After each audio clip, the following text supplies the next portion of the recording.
Hello बच्चों, कैसे हैं आप लोग। आज हम परमुटेशन सीरीज में आगे बढ़ते हुए कुछ नए फार्मूले ले रहे हैं। तो पहला जैसे ले रहे हैं परमुटेशन ऑफ अलाइक थिंग्स। इसको हम कैसे डिफाइन करेंगे। The number of permutation of n things taken all at A time where p things are alike and of one kind, q things are alike and of one kind, and other r things are alike and of one kind and so on। मतलब p q r s t कुछ भी हो सकती हैं कि कुछ चीज़ें हैं जो बिल्कुल एक जैसी हैं और उनको हमें अरेंज करना है। तो इसके जो नंबर ऑफ परमुटेशन होते हैं इसके लिए फार्मूला क्या है, factorial n upon factorial p into factorial q into factorial r। Means की ऊपर तो हम जितनी टोटल नंबर है वो ले लेंगे, उसका फैक्टोरियल ले लेंगे, और नीचे जितनी चीज़ें एक जैसी हैं उनके फैक्टोरियल से हम डिवाइड करते जाएंगे बारी बारी। इसको और अच्छे से समझने के लिए कुछ क्वेश्चन हम ले रहे हैं। जैसे पहला हमने लिया, इन how many veg letters of word India be arranged. तो इंडिया में अगर आप ध्यान से देखें तो इसमें आई 2 बार आ रहा है और टोटल कितने लेटर हैं, 5 लेटर है। तो उन दोनों आई को आपस में हम एक ही तरह से अरेंज कर सकते हैं, दो तरह से नहीं कर सकते। तो उनको किसी पहले आई को दूसरे की जगह, दूसरे को पहले की जगह रखेंगे तो वो दोनों सेम ही परमुटेशन रहेगा, चेंज नहीं होगा। इसलिए नंबर ऑफ परमुटेशन डिक्रीज हो जाते हैं। तो इसमें भी यही फार्मूला लगेगा। 5 लेटर्स हैं तो फैक्टोरियल 5 हो गया, और 2 आईज हैं इसलिए फैक्टोरियल 2 हो गया। तो ये सॉल्व होके 120/2 60 आता है। अगर पांचों लेटर अलग अलग रहे होते तो हमारा आंसर 120 होता।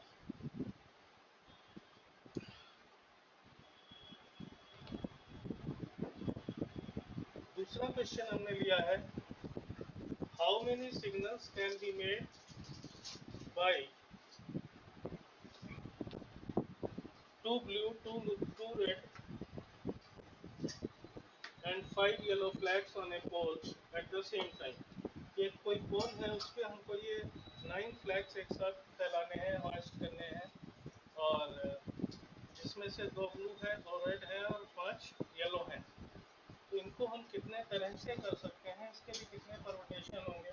तो जैसे कि यहाँ भी वही वाला केस है कि 2 ब्लू है तो उनको आपस में हम कोई चेंज नहीं कर सकते हैं, 2 रेड को आपस में हम कोई चेंज नहीं कर सकते हैं, और 5 येलो है उनको भी आपस में हम कोई चेंज नहीं कर सकते, या करेंगे भी तो वो सेम रहेगा। तो इसलिए इसके नंबर ऑफ परमुटेशन क्या हो जाएंगे, factorial 9 divided by factorial 2 into factorial 2 into factorial 5, and this comes out to be 756। कुछ एक आध क्वेश्चन और लेके हम समझाने की कोशिश करते हैं।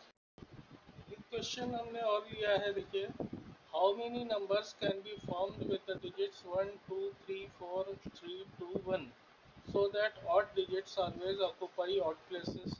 तो हमने ये रफ डायग्राम बनाया जिसमें हमने 7 क्रॉसेस बनाए हैं।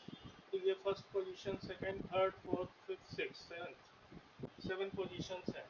तो इसमें ऑड प्लेसेस कौन सी हुई, 1 3 5 और 7। तो कह क्या रहा है कि जो ऑड डिजिट्स हैं उनको ऑड प्लेसेस पर आना चाहिए। तो ऑड प्लेसेस हमारे पास 4 हैं, और जो हमारी गिवन डिजिट्स हैं उसमें आप देखिए 2 1s हैं और 2 3s हैं, यही ऑड है। तो टोटल 4 प्लेसेस हैं, 4 ही नंबर्स हैं, डिजिट्स हैं। तो इनको हम 4 प्लेस पर factorial 4 upon factorial 2 into factorial 2 ways में अरेंज कर सकते हैं। This comes out to be 6 ways. Next, अब हमारे पास क्या बचा, 2 2 बचे, एक 4 बचा इवन नंबर में, और 3 हमारे पास इवन डिजिट बची, सेकेंड, फोर्थ और सिक्स्थ। तो now 3 even digits are 2 2s and 1 4, which can be arranged at remaining 3 places in factorial 3 upon factorial 2 into factorial 1 या factorial 2 खाली about he ways। this comes out to be 3।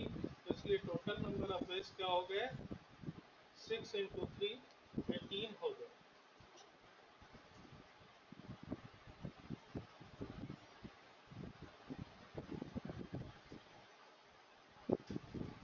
अब एक दूसरा case हम ले रहे हैं, परमुटेशन ऑफ रिपीटेड थिंग्स। तो उसको पहले आप समझिए फिर देखिए। नेक्स्ट हम ले रहे हैं permutation of repeated things. The number of permutation of n different things taken r at a time when each thing may occur any number of times is n to the power r, n raised to power r। अब इसको समझने के लिए हमने देखिए एक example लिया है। In how many ways can 3 prizes be distributed among 4 boys when. अब इसमें 3 अलग अलग कंडीशन हमने बना ली। पहली कंडीशन क्या है कि no boys gets more than one prize, किसी बॉय को एक से ज़्यादा प्राइज नहीं मिलना चाहिए। दूसरा हमने लिया a boy may get any number of prizes, मतलब किसी एक बच्चे को, एक बॉय को तीनों प्राइज भी मिल सकते हैं।